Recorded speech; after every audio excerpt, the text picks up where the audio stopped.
कहते हैं हम सभी लोग अपनी लाइफ में एक लीडर का रोल अदा करते हैं, यस और नो? हम सभी अपनी लाइफ में एक लीडर है, यस और नो? तो लीडर की संज्ञा नापी जाती है शेरों से, यस और नो? अब पता चलना चाहिए ना कि लखनऊ की शेर नहीं आई तो सामने असम के शेर बैठे हैं। एक बार हाथ चाहती हूँ मैं आप लोगों।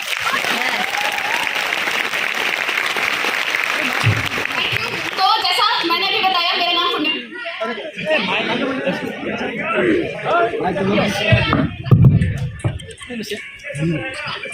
बोल करेगा ओके। तो मैं इलाहाबाद मांडा की बहुत छोटी सी गांव की रहने वाली लड़की हूँ। इलाहाबाद का नाम जानते हैं आप लोग? संगम जहाँ पे पड़ता है, तो बहुत छोटा गांव था वहाँ मेरा। और जैसे आप लोग पेंटिंग वगैरह में बनाते हो कच्चा घर, है ना, जिसपे वो झाड़ वगैरह रख के थोड़ा सा खपड़ा वगैरह रख के कच्चा घर होता है, देखा है ना सभी लोग? कितने लोग गाँव से मतलब सभी रिलेट कर पा रहे हैं, तो ये बहुत अच्छी बात है कि आप ये सोचो कि अगर गांव की लड़की स्टेज पे आके आज आपसे सामने बात कर पा रही है तो अगला नंबर किसका है? तो अगले नंबर आप ही लोगों का है। ये बहुत अच्छा लग रहा है कि आज मैं आप लोगों के सामने बोल पा रही हूँ। तो वो छोटे एरिया से, लोअर मिडिल क्लास फैमिली से मैं बिलोंग करती थी। उस टाइम पे अचीवमेंट बचपन में क्या होती है कि जल्दी से दौड़ के भाग के जाना है, और गंगा नदी हमारे वहां पे रहती थी तो उसमें छलांग मारनी है। यहाँ पे किसी ने ब्रह्मपुत्र नदी में छलांग मारी दौड़ के? अच्छा, मुझे रिलेट कर पा रहे हैं, मैं कहीं दूसरी दुनिया की बातें नहीं कर रही हूँ। राइट, ये चीज क्लियर हो गई। तो बचपन में ऐसा ही बचपन होता है, खेलते हैं कूदते हैं, ऐसे ही मैं आगे बढ़ रही थी। अब फाइनेंशियल कंडीशन जब इंसान की वीक होती है ना, लोअर मिडिल क्लास फैमिली से आप बिलोंग करते हो, फाइनेंशियल कंडीशंस वीक होती हैं, तो आपको प्रॉब्लम्स क्या बता के आती हैं? नहीं बता के तो नहीं आती है, बिन बताए चली आती है कि नहीं? मेरी फैमिली में मेरे फादर जो थे वो पुलिस में थे, सिपाही थे, 3000 रुपए की नौकरी करते थे। जॉइंट फैमिली थी, चाचा चाची वगैरह सब लोग। अब वो 3000 में पूरा घर चलना था। क्या आप लोगों को मेरी भाषा क्लियर हो रही है? हिंदी सबको समझ में आ रही है ना? नहीं, ऐसा नहीं लगना चाहिए कि मैं बोल के चली जाऊं। मैं चाहती हूँ कि मेरा यहाँ पे आने का इंटेंशन, जब मैं आ भी रही थी ना, मैं मन में यही सोच रही थी कि ऐसी मीटिंग करनी है कि आपकी लाइफ की one of the best meeting हो। यहाँ से जाने के बाद हर इंसान याद रखे कि एक मीटिंग अटेंड की थी। तो इसीलिए मैं चाहती हूँ कि आप लोग रिलेट कर पा रहे हैं। तो मैं 8 साल की थी, मुझे याद है। मेरी फैमिली में मेरा 2 छोटे भाई हैं, मेरी मॉम है। तो अचानक से मेरे फादर की तबीयत खराब होनी शुरू हुई। अच्छा, जो बेटी होती है वो पापा की बहुत लाडली होती है कि नहीं? यहाँ बेटियां हैं पापा की लाडली, राइट? मैं भी बहुत लाडली थी, इतनी लाडली थी कि मतलब पापा मुझे डांटना है, मैं बिल्कुल डांटती नहीं थी। इससे ज्यादा वो मम्मी को डांटती थी कि मेरी बच्ची को मत डांटो। इतनी लाडली थी जाएंगे, तो फिर मैंने बोल के आई हूँ थोड़ा सा जा रही हूँ। जो जितने भी यहाँ जेंट्स लोग हैं ना, जेंट्स लोग, मैंने एक चीज देखी है कि सेहत को लेकर लापरवाही बहुत करते हैं, बाद में बात करते हैं, है ना? और हाँ, जितनी फीमेल्स है वो परेशान रहती है यही बोलने में कि आप अपनी थोड़ी सी देखा करो, है ना, अपना देख रेख किया करो, ये बोलते हैं। मेरी मम्मी बोल बोल के थक गई। मेरे फादर जो है उनके पेट में दर्द होता था, बहुत अचानक से पेन होता था, और वो इसको सीरियस नहीं लेते थे। जब थोड़ा सा और ज्यादा प्रॉब्लम बढ़ी तो उनको पता चला, इलाहाबाद में जाके हमने दिखाया, मेन सिटी में जाके दिखाया, तो पता चला लास्ट स्टेज लिवर कैंसर है। मैं 8 साल की, मेरे 2 छोटे भाई, मेरा सबसे छोटा वाला भाई 1 साल का था, बस सिर्फ 1 ईयर का। और जब ये बात पता चली तो मैं आपको बताऊं, आप लोग जब भी प्लान दिखाने जाते हो तो आपको लोग मिलते हैं ना, जो लोग बोलते हैं लोग क्या कहेंगे, मिलते हैं, यस और नो? मैं आपको बताऊं, जिन लोगों की वो बात करते हैं ना, उन्हीं लोगों के पास मेरी मॉम मेरी उंगली पकड़ के लेके गई थी कि कुछ पैसों की मदद कर दो तो शायद मैं अपने पति को बचा पाऊंगी। और एक इंसान ने 1 रुपया तक नहीं दिया था। आप जब लोगों के पास में जाते हो तो लोग बोलते हैं ना मेरे पास टाइम नहीं है, बोलते हैं यस और नो? आप सोच के देखो उस टाइम पे कैसा लगता है जब डॉक्टर बोल देता है कि तुम्हारे पापा के पास अब टाइम नहीं है। मुझे आज भी याद है कि किस तरीके से, कितनी बुरी सिचुएशन थी, कोई साथ देने वाला नहीं था। हम लखनऊ लेके आए, वहां पे पीजीआई में एडमिट कराया। पीजीआई में उन्होंने जवाब दे दिया कि हम ये डेथ का जिम्मेदार अपने हॉस्पिटल पे नहीं लेंगे, इनको कहीं और लेके जाइए। हम केजीएमयू में लेके गए, वहां पे दिखाया, मेडिकल कॉलेज में दिखाया, और मैं आपको बताऊं डॉक्टर का फोन आता है और बोलते हैं कि आप अपने बच्चों को लेके आ जाओ लास्ट टाइम देखने। उस टाइम पे तो मुझे मौत का मतलब भी नहीं पता था कि होता क्या है, बस इतना पता था पापा बीमार है। और मैं वहां पे गई, जो पानी की बोतल का जो ढक्कन होता है ना, वो छोटी छोटी उंगलियों से उसमें पानी भर के अपने पापा के गले में पानी दे रही थी कि वो थोड़ा सा पी ले। और मैं और मेरा छोटा भाई दोनों वहां जाके वो काम, जैसे पानी पिला के सीढ़ी मतलब लिफ्ट से नीचे उतर ही रहे थे कि उतर के मैंने देखा मेरी माँ बीच रोड पे खड़े होकर रो रही थी। ऐसी सिचुएशन मैंने देखी उस टाइम पे। मुझे ही याद है कि मैंने पापा का प्यार देखा हुआ है, तो मुझे ही याद है। और वो सब क्यों? वो सब इस वजह से क्योंकि मेरे घर में पैसे नहीं थे कि मैं उनका बहुत अच्छी जगहों पे इलाज करा पाऊँ और सही टाइम रहते हुए उन्हें बचा सकूं। मुझे आज भी याद है कि जब बॉडी बोलेंगे कि जब डेथ हो जाती है तो वो बॉडी रह जाती है, और मैं उनको जगाने की कोशिश कर रही थी। फर्स्ट टाइम ऐसा हो रहा था कि मैं रो रही हूँ और मेरे पापा उठ के मुझे गले से नहीं लगा रहे। ऐसा फर्स्ट टाइम हो रहा था। और जब बॉडी को लेके एम्बुलेंस में हम वहां पे इलाहाबाद गए, मैं आपको बताऊं वहां पे लोगों ने क्या किया, वहां पे एम्बुलेंस के पैसे भी मेरी रोती हुई मां से मांगे। ये सिचुएशन होती है कि जब आपके घर में कमाने वाला पर्सन की जब डेथ हो जाती है ना, तो उसकी मौत का जिम्मेदार भी आपको बना देते हैं। ऐसी जगह से मैं बिलोंग करती हूँ। ऐसी सिचुएशन थी वहां पे।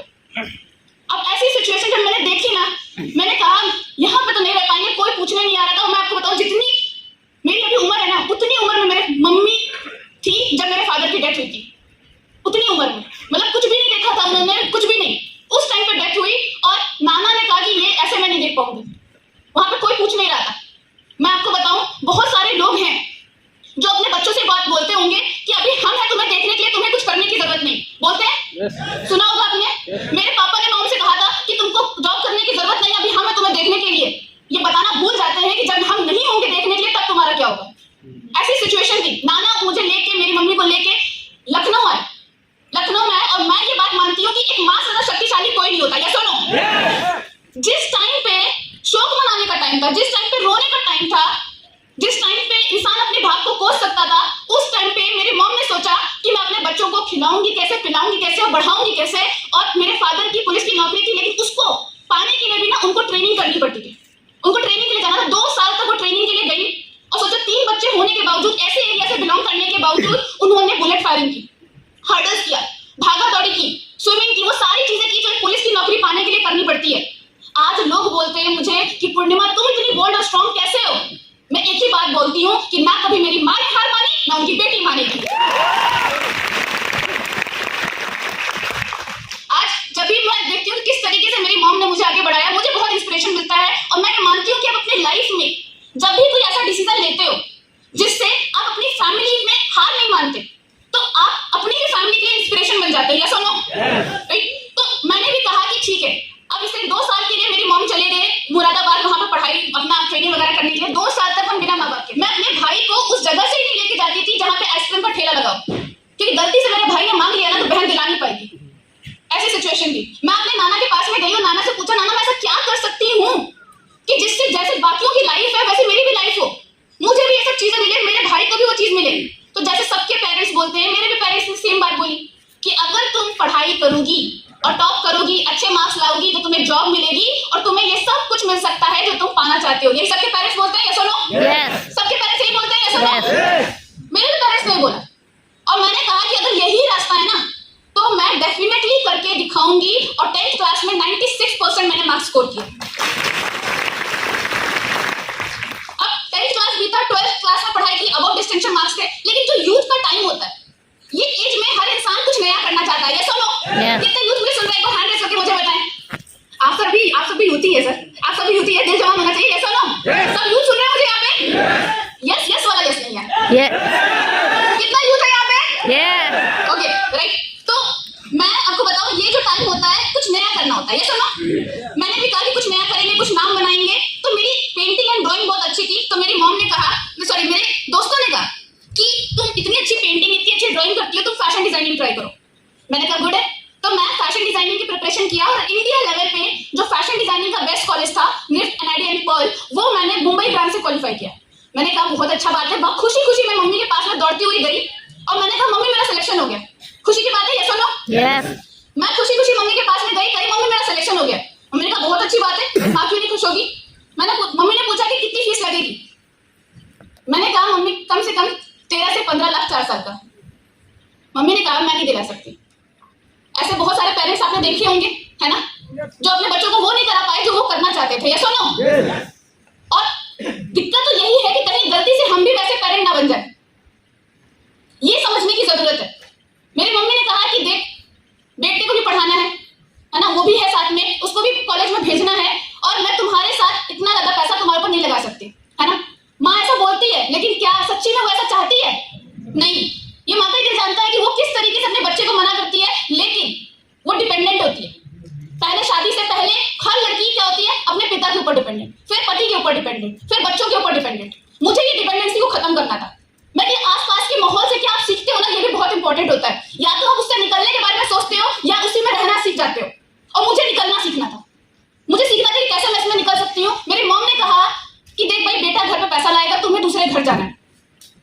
चीज बोली, मेरे दिमाग में भी चल रही थी कि भाई लोग बोलते हैं कि लड़कियों का घर नहीं होता, लेकिन ये बात भी सच है कि लड़कियों के बिना भी कोई घर नहीं होता। मैंने अपनी पढ़ाई सिविल इंजीनियरिंग, सोचो कहाँ फैशन डिजाइनिंग कर रही थी, कहाँ civil engineering, BTech civil engineering, क्यों? क्योंकि वहां पे मेरे मार्क्स बहुत अच्छे थे तो मेरा एडमिशन हो गया था। अब कॉलेज सिविल इंजीनियरिंग में पढ़ाई कर रही थी, कुछ ऐसी चीजें मेरे माइंड में चल रही थी जो शायद हर इंसान, कौन है वो पढ़ाई कर रहा, अभी कॉलेज स्टूडेंट है, कॉलेज में पढ़ाई कर रहे हैं जो लोग, लाइक आप लोग रिलेट कर पाओगे। कॉलेज में मेरे दिमाग में चल रहा था कि हर कोई इंसान तो उसी रेस में लगा हुआ है, तो मुझे जॉब कैसे मिलेगी? या फिर अगर मैं मान लो कि वहां पे जाके इंटरव्यू देती हूँ तो कुछ स्किल्स तो है नहीं मेरे एक्स्ट्रा, तो मुझे कैसे जॉब मिलेगी? अभी आप लोगों ने कोविड का टाइम देखा, यस और नो? देखा सबने, यस और नो? मैंने देखा कि ये जो टाइम आया है, ये टाइम तो तब भी आ सकता है जब हमारे घर में कमाने वाला पर्सन बीमार पड़ जाता है, यस और नो? अगर हमारे घर में जो कमा के ला रहा है वो पर्सन अगर बीमार पड़ जाता है तो क्या घर में पैसा आता है? क्या घर में पैसा आता है? नो। मैंने सुना था कि कानपुर वाले मुंह में तंबाकू भर के बैठते हैं, यहाँ असम वाले, पता चल रहा है? क्या यहाँ पे पैसा आता है? नहीं, मुझे भाई मुंह खोल के बात करें, मेरे को अच्छा लगेगा, वरना मैं आपको कानपुरिया बोल दूंगी मैं। राइट? तो सबसे पहले तो मैंने देखा ये पैसा नहीं आता। अच्छा मुझे एक बात बताओ, मैं डॉक्टर हूँ, मैं बीमार पड़ गई, 1 महीने 2 महीने काम पे नहीं गई, पैसा आएगा? अगर मैं इंजीनियर हूँ, बीमार पड़ गई तो पैसा आएगा? अगर मान लो कि मैं लॉयर हूँ तो मेरी जगह पे जाके मेरी मॉम जाके केस लड़ सकती है? नहीं। मतलब मैं कोई भी अच्छी पोजीशन हासिल कर लूं, लेकिन अगर मैं बीमार पड़ गई 3 महीने 6 महीने रेस्ट पे चली गई तो घर में पैसा नहीं आने वाला है, सुनो। मैंने कहा ऐसा टाइम में भी कैसा पैसा आए, ये सोच ही रही थी कि कैसे पैसा आए, कि तभी मेरी लाइफ में एक ऐसे पर्सन आए जिन्होंने प्लान दिखाया, और वो प्लान था वेस्टीज मार्केटिंग प्राइवेट लिमिटेड का प्लान देखा, और प्लान देखने के बाद में आपको कुछ ऐसे लोग मिले जो बहुत नेगेटिव लोग होते हैं, मिले एकदम नेगेटिव जिसको कोई पॉजिटिव कर ही नहीं सकता, है ना? तो वैसे ही पर्सन मैं मेरे साथ में दिक्कत ये थी कि देखो जब लोग ना इंजीनियरिंग और डॉक्टरी ज्यादा पढ़ लेते हैं ना, तो थोड़ा बहुत है ना, मेरी डिग्री इतनी बड़े इंजीनियरिंग करने के बाद में इनसे प्लान सुनेंगे, होता है ना, अंदर से आता है और वो मीटिंग में भी जाते तो ऐसे बैठते हैं, क्या हमको बता देंगी, ऐसा क्या बता देंगी, इतना क्यों स्वागत हो रहा है, ऐसा होता देखा है आपने, है ना? तो मैं जब उनसे मिली और उन्होंने मुझे एक बात बताई कि कंपनी का प्लान बताना जब शुरू किया था तो मैंने उनसे एक चीज बोली, मैंने कहा सब बोलना लेकिन नंबर 1 कंपनी मत बोल देना। जिस अभी 10 से 12 लोग प्लान दिखा चुके हैं मुझे और यही बोलते हैं कि मेरी कंपनी नंबर 1 कंपनी है, इतनी कंपनियां नंबर 1 पे कैसे पहुंच सकती हैं? मैं तो वो जानते जब सीनियर तो सीनियर होता है, कौन सी बात है। तो जब उन्होंने मेरी बातें सुनी, और ये हर कोई इंसान यही बिजनेस क्यों नहीं कर लेता जब इतना पैसा आता है, तो ऐसे ऐसे मेरे क्वेश्चन चल रहे थे, मतलब इंजीनियरिंग डॉक्टरी छोड़ दे, ऐसे क्वेश्चन सोचो मेरे मन में आ रहे थे और मैं उनसे पूछे जा रही थी, मुझे नहीं प्लान देंगे। आपको ऐसे लोग मिले ऐसे लोग? मुझे मिले। तो जब मेरे सीनियर मेरे एक बार जोड़ा चाहना चाहूंगी दिनेश कदम सर के लिए, तो जब मेरे क्वेश्चन वो देख रहे थे ना, तो उन्होंने मुझसे एक बात पूछी कि पूर्णिमा जी मैं आपको सारे क्वेश्चन का आंसर बताऊंगा, एक क्वेश्चन का आंसर बस मुझे बता दो, क्या आपके पास इसके अलावा कोई रास्ता है जहां से आपके बाद में भी आपकी फैमिली को पैसा आ सकता है? क्या कोई रास्ता है? क्या कोई रास्ता है? नो। मैं वहां से बातों को सुनना शुरू किया मैंने, और सबसे अभी हम तो मैं आपको एक चीज ऐसी बताऊंगी जो शायद मैक्सिमम लोगों को पता नहीं होगी, ठीक? मैं उस टाइम पे वहां पे भी अड़िया बन गई थी, वहां पे मुझे ऐसा कोई रास्ता होता ही नहीं है, मैंने कहा ऐसा कोई रास्ता होता ही नहीं है। बहुत सी कंपनीज मैं आपको बता दूं कि क्लेम करती हैं कि आपके यहाँ पैसिव इनकम होती है, बहुत सी नेटवर्क मार्केटिंग कंपनीज क्लेम करती हैं, लेकिन आपको पता है पैसिव इनकम कहां से आती है? पता है आपको? Repurchase income. जिस कंपनी की भी रीपर्चेज इनकम बहुत ज्यादा है ना, उस कंपनी में पैसिव इनकम हमेशा जल्दी आएगी, हमेशा ज्यादा आएगी। और सबसे अच्छी बात कि रीपर्चेज इनकम अच्छी होने के लिए 3 चीजों की रिक्वायरमेंट होती है, 3 इंपॉर्टेंट चीजें। उस कंपनी के प्रोडक्ट्स की वैरायटी अच्छी होनी चाहिए, उस कंपनी के प्रोडक्ट की क्वालिटी अच्छी होनी चाहिए, और उस कंपनी के प्रोडक्ट की रेंज अच्छी होनी चाहिए, तब जाके वो कंपनी आपको पैसिव इनकम दे सकती है। और आपको बताना चाहूंगी ये तीनों क्वालिटी आपको मिलेंगी Vestige marketing private limited company में। तो जब मैंने उनका प्लान देखा, उन्होंने कहा कि मैं नंबर 1 कंपनी क्यों बोल रहा हूं, क्योंकि पूरे वर्ल्ड में टॉप 100 में इंडिया की इकलौती कंपनी है जो टॉप 100 में है, जिसका नाम है वेस्टीज मार्केटिंग प्राइवेट लिमिटेड। और फिर मैंने वहां पे प्लान देखा, और प्लान देखने के बाद में मैं बहुत एक्साइटेड होते हैं ना, सब लोग बहुत एक्साइटेड होते हैं प्लान देखने के बाद, यस और नो? होते हैं यस और नो? क्या मन में आता है अब तो उड़ा देंगे, आता है? अब तो BMW होगी, है ना, अब तो सर की ऑडी मैं चलाऊंगा, आता है ना, है ना? मन में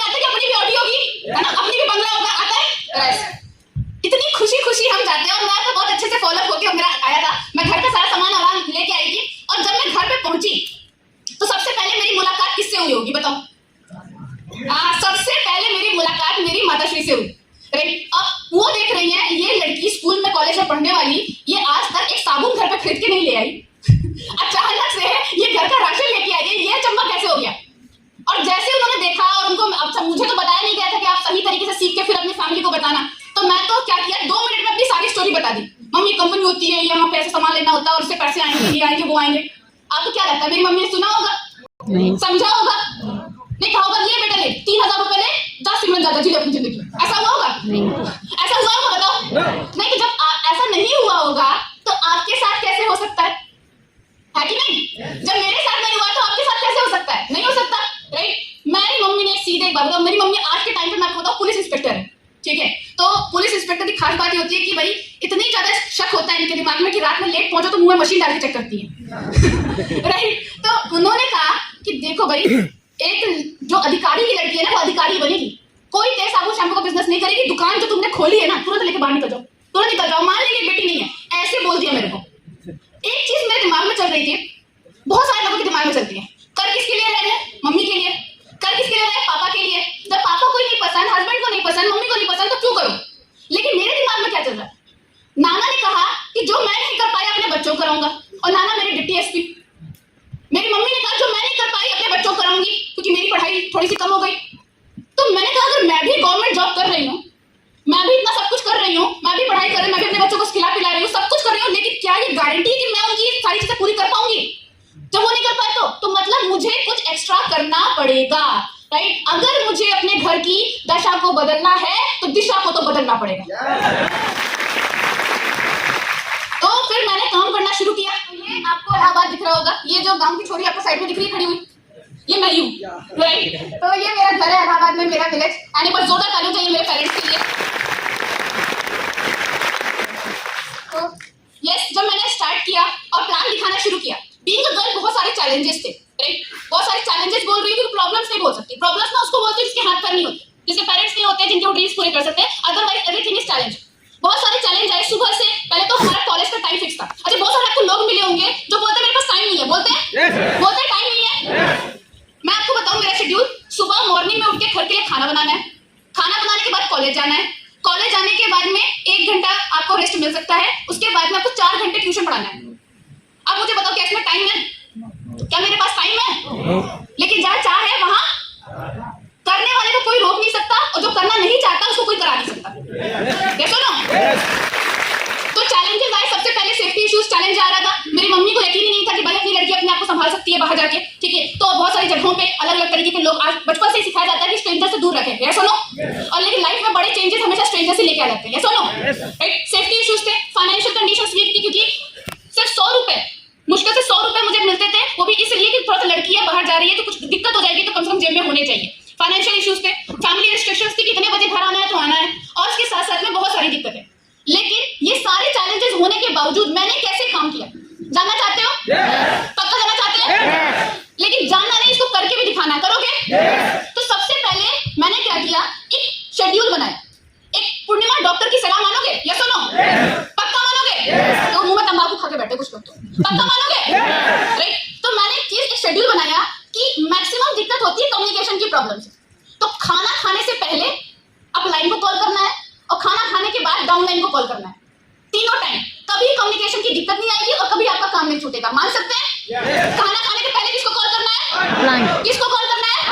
और खाना खाने के बाद डाउन लाइन। इनको सीखना है जैसे ऐसे पैसा कमाना, उनको बताना ऐसे पैसा कमाया लगता है, कर सकते हैं, राइट। तो मैंने ये शेड्यूल फॉलो किया। सुबह सीख के जाती थी अपलाइन से कि क्या क्या आज में काम करना है, और कॉलेज में हर इंसान को प्लान दिखाना था मुझे, हर इंसान को। क्यों दिखाना था? रीजन था। मैंने एक चीज देखी कि यार इस कॉलेज में इतने सारे लोग हैं, हर एक पर्सन को प्लान दिखाऊंगी। क्यों प्लान दिखाऊंगी? कि कल के जाके इसको कोई भी इंसान दिख जाए और बोल दे कि भाई वेस्टीज जानते हो, तो जब जब उसको नाम वेस्टीज को सुनने को आएगा, दूसरा नाम उसको पूर्णिमा सिंह का याद आना चाहिए। वो जाके कहीं और ज्वाइन हो जाएगा अगर आपने उसको प्लान नहीं दिखाया तो। होता है ऐसा, किसी के साथ हुआ है ना? कुछ मुझे ऐसे धक्के मिल चुके हैं, तो इसलिए मैं आपको बता रही हूँ, ठीक। तो मैंने सबको प्लान दिखाना शुरू किया, सबको। और जब सबको प्लान दिखाना शुरू किया तो वहां से प्लान दिखाती थी। कॉलेज की कैंटीन में बैठ के प्लान शो होता था। कॉलेज के दौरान में प्रोस्पेक्टिंग होती थी, हर दिन 5 नंबर। हर दिन कितने नंबर? 5 लोगों से बात। अब मुझे एक बात बताओ, हर दिन 5 तो 30 दिन में कितने? 150। और 150 लोगों को प्लान दिखा दिया, 150 लोगों को प्लान दिखा दिया, तो 15 से 20 ज्वाइनिंग होगी कि नहीं होगी?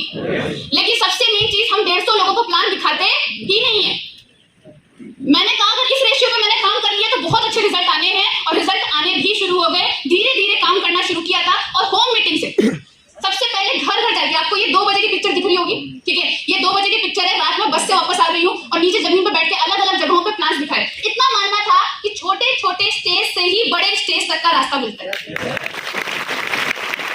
अब आप किसी के घर में जा रहे हो तो आप बताओ लीडर आप हो कि नहीं, है कि नहीं? वहां पे तो आप ही हीरो, आप ही हीरोइन, है कि नहीं? आपका स्टेज मिल गया और यही आपको बड़े स्टेज तक लेके जाता है। छोटी छोटी होम मीटिंग शुरू करनी शुरू की और कुछ लोग मुझे ऐसे मिले, ठीक है, वो कहे कि भाई लड़कियों को टीम में ज्वाइन ही नहीं करना। मैंने कहा क्यों भाई? तो कह रहे हैं लड़कियां बहुत रोती हैं बहुत रोती है, मूड स्विंग्स होते रहते हैं, हर टाइम मोटिवेट होती है, डिमोटिवेट, मोटिवेट होती है, डिमोटिवेट होती है, ठीक है। और एक और चीज उन्होंने बोला कि इनका तो ग्रुप ही अलग कर दो, कई लड़के मैसेज ना करने लग जाए। मैंने कहा देखो सर, सबकी टीम में ये चीज होगी, मेरी टीम में नहीं होने वाली। क्यों? आज मैंने इन गर्ल्स को अगर आत्मनिर्भर नहीं बनना सिखाया, बाहर जाके कैसे बात करना नहीं सिखाया, तो कल को कौन इन्हें सिखाएगा? ये बाहर भी जाएंगी, कहीं पे भी जाएंगी, किसी कॉर्पोरेट जॉब में जाती है तो भी तो दिक्कत होने वाली है ना, यस और नो? अगर आज मैंने इनको अपने ऊपर इंडिपेंडेंट काम करना नहीं सिखाया तो कहीं आगे नहीं बढ़ सकती, किसी की इंस्पिरेशन नहीं बन सकती। और अगर मैंने ही नहीं करके दिखाया तो मैं किसी को कह नहीं पाऊंगी। इसलिए सबसे पहले खुद करके दिखाना है और सबको वो रास्ता दिखाना है। तो फिर ऐसा लोग बोल रहे थे लड़कियों की टीम, तो फिर मैंने भवानियों की पूरी टीम ही बना दी। पूरी टीम गर्ल्स की मैंने बनानी शुरू की, बैक टू बैक मैंने मीटिंग्स करना शुरू किया। और ये आप देख सकते हो कि ये बारिश का टाइम है, बारिश के टाइम में भी अच्छा कुछ लोग आपको ऐसे मिले होंगे ना जो बोलते हैं मैम सेम ही तो मीटिंग होती है, सेम ही तो सीएमटी होती है, हर बार सेम ही बात तो बताते हैं, तो इस बार क्यों जाएं? मिले कुछ ऐसे लोग? हाँ, यही आपस में जो यस बोल रहे हैं ना कुछ वो भी होंगे राइट, सेम ही तो बात होती है। मैं आपको बताऊं, मैंने सीएमटी मीटिंग में जाना तब बंद किया था जब मैंने खुद सीएमटी लेना शुरू कर दिया था।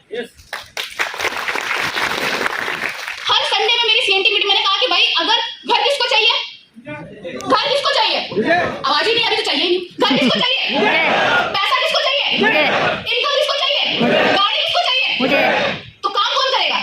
अपलाइन। प्लान कौन दिखाएगा? अपलाइन।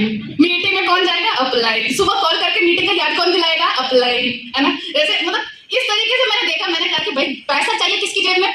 मेरी जेब में, ठीक। और मैं देख रही थी कि जो लोग खुद काम नहीं करते पैसा अपलाइन खा रहे, अपलाइन की जेब में जा रहा है। मैंने कहा नहीं, पैसा किसकी जेब में आना है? मेरी जेब में। घर किसको चाहिए? मेरी जेब। तो काम कौन करेगा? मैं करूंगी। और जब मैंने ये सोच लिया तो मैं आपको बताऊं, फिर मेरी मीटिंग्स होनी बंद नहीं हुई। लगातार सीएनटी मीटिंग्स में मैंने स्टार्ट किया अपना खुद की सीएनटी मीटिंग्स करना, प्लान शो करना। सबसे ज्यादा एक चीज मैं आपको बताऊं, इस बिजनेस का सबसे ज्यादा टफेस्ट काम क्या है पता है? सबसे टफेस्ट काम कोई बता सकता है? सबसे टफेस्ट काम हैंड रेस करके कोई बता सकता है सबसे टफेस्ट काम इस बिजनेस का क्या है?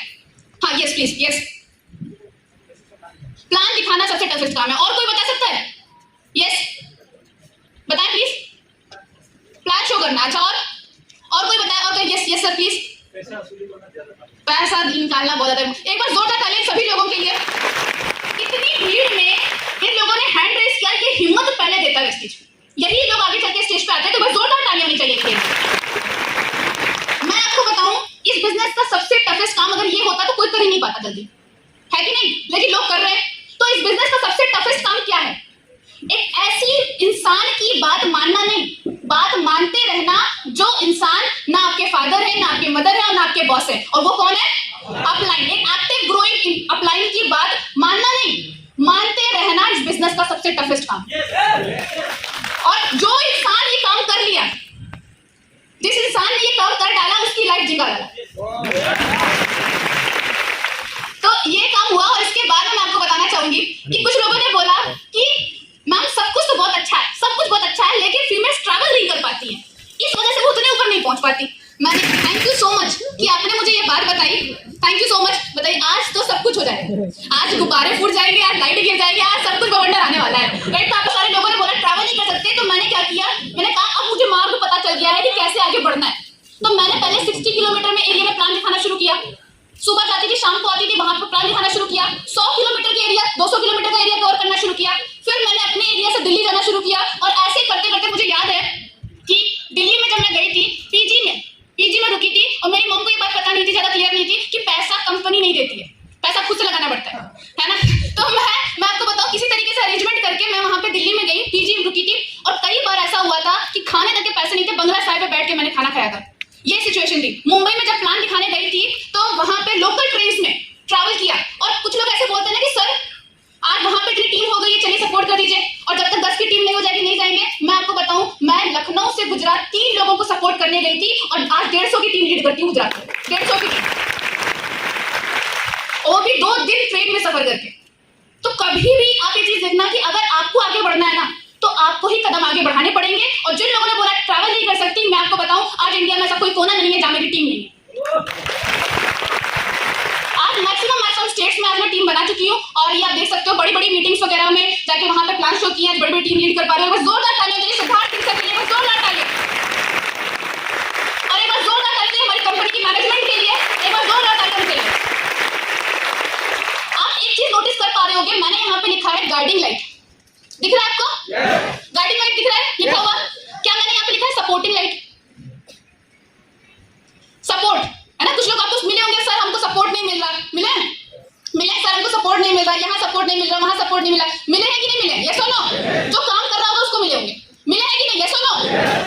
सपोर्ट को हिंदी में क्या कहते हैं? सपोर्ट को हिंदी में बोलते हैं सहारा। और सहारा किसे चाहिए होता है?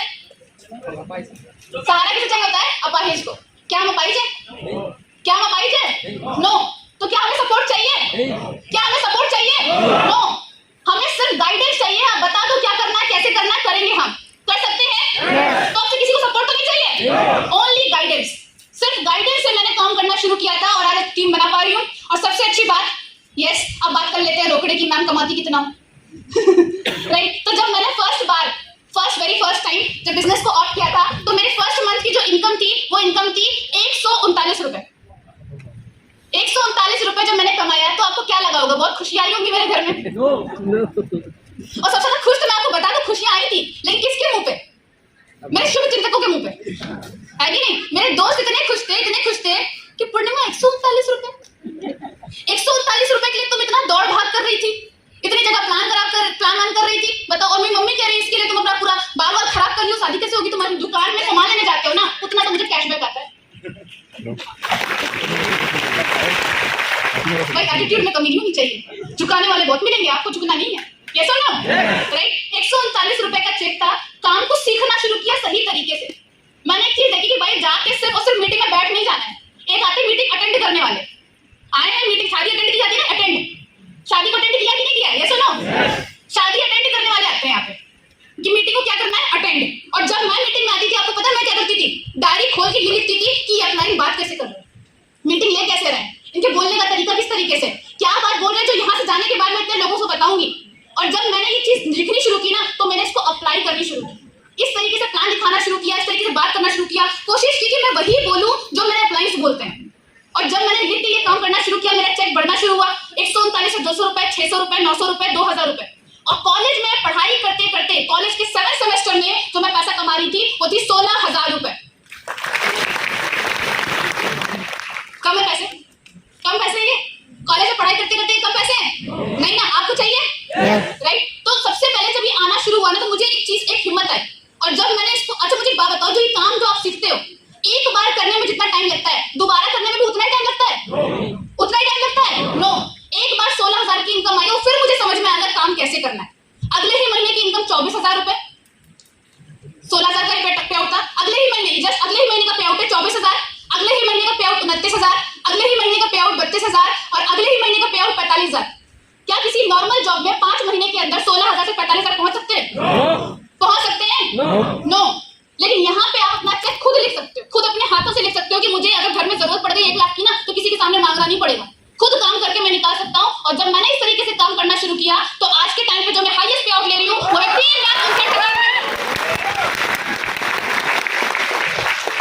आज 3,59,000 महीना में अर्न कर पा रही हूँ। सबसे अच्छी बात जो मुझे लगती है कि कल इन्हीं पैसों की वजह से मुझे किसी अपने को खोना पड़ा था, आज मैं ये पैसा मंथली बेसिस पे कमा रही हूँ। ये मेरी सबसे बड़ी अचीवमेंट है कि आज मेरी माँ की नजर में वो सिक्योरिटी है। जब वो मुझे देखती है, जब वो देखती है तो ये नहीं सोचती है कि भाई कुछ हो गया तो किसी से मांगना पड़ेगा, नहीं मेरी बेटी है सब देख ली। आज वो फीलिंग आ रही है। और ऑफ कोर्स ये बात है कि जब फर्स्ट टाइम ये चेक आया तो हर कोई इंसान इसको फेसबुक पे डालता है, यस और नो? फेसबुक पे, इंस्टा पे डालते हैं, यस और नो? डालते, मैंने भी डाला। और आज तक तो मम्मी पापा लोग सब लोग फेसबुक पे आ गए कि नहीं आ गए? मेरी मम्मी ने भी देख लिया। और जब मेरी मम्मी ने ये चेक देख लिया तो मेरी मम्मी किचन में काम कर रही तो बेलन हाथ में लेके, ये क्या डाला तुमने? ये क्या डाला? ये जो तुम झूठ मूठ की खबर फैला रही हो ना, अगर रिश्तेदार पैसा मांगे तो मैं नहीं दूंगी। राइट। यकीन ही नहीं हो रहा था, इस तरीके से डांट रही थी। फिर उन्होंने कहा मम्मी सच्ची में आए हैं। अच्छा मम्मी पुलिस वाले तो भाई ऐसे तो मानेंगे नहीं, अब ट्रांजेक्शन दिखाया कि देखो अकाउंट में पैसा आया है, तो जो यहाँ पे लोग यहाँ पे सोच रहे होंगे ना कि नहीं आता, वो पैसा ट्रांजेक्शन देख के जाए। और जब मैं पैसा दिखाया ना, तो जो उनके फेस पे जो स्माइल थी, जो खुशी थी ना, इस स्माइल के लिए ना अगर मुझे इससे डबल चैलेंज पार करने होते ना तो भी मैं करती। और सबसे मोस्ट इंपॉर्टेंट, हर इंसान जो मैंने स्टार्टिंग में बोला पैसिव इनकम के लिए आता है, यस और नो? कि आपके बाद में भी आपकी फैमिली को पैसा आए, यस और नो? कोविड का टाइम हम सभी जानते हैं और हर इंसान ने किसी ना किसी अपने को खोया है कि नहीं?